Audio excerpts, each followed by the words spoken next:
هذا يسأل ما هي علاقة تنظيم داعش بفكر الإخوان؟ هم منهم، هم شريحة منهم. داعش خرجت من النصرة، جماعة النصرة، وجماعة النصرة هم الجماعة السابقة في أفغانستان، جماعة القاعدة، وجماعة القاعدة هم تنظيم عبد الله عزام وأسامة بن لادن، وهؤلاء هم طريق سيد قطب، وسيد قطب متسلسل من دعوة حسن البنا. هذا هو الإسناد، وابحثوا عنه إذا أردتموه بالتفصيل في كتب القوم، واقرأوا الإخوان المسلمون أحداث صنعت التاريخ لمحمود عبد الحليم، وهو أحد زعماء التنظيم، زميل لحسن البنا، كتب 4 مجلدات في هذا، تجدون هذه الأخبار مبثوثة فيه. هم من أكذب الناس. سأذكر لكم قصة واحدة موجودة في هذا الكتاب، ارجعوا إليه، أنا أحلتكم عليه، ولا تأخذوا من محمد بن هادي حتى ترجعوا إليه. يقول: كنا إذا وقع الإخوان المسلمين في ضائقة مالية رفعنا شعار التبرع باسم القضية الفلسطينية. يعني تبرعوا لفلسطين، وهو لمن؟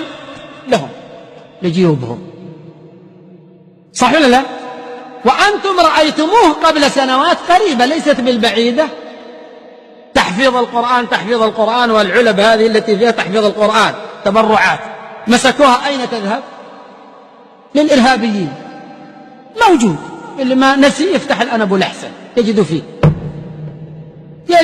فيه بالصوت والصورة. فهؤلاء يخادعوننا باسم الدين. نحن في هذه البلاد وعموم المسلمين العاطفة الدينية جياشة في أهل الإسلام. إذا خطبت لدجاجة باسم الإسلام جئت بجمل، ما تبالي به. المرأة ذهبها كله تخلصه وتعطيك إياه تبرعا. الرجل الذي في جيبه يعطيه إذا رأى ما رأى مما نزل بالمسلمين. لكن الشأن ليس هنا، الشأن هل هو فعلا لهؤلاء؟ اسمعوا هذا، يقول: كنا إذا وقع الإخوان المسلمون في ضائقة مالية، الميزانية 0، رفعنا شعار التبرع باسم القضية الفلسطينية.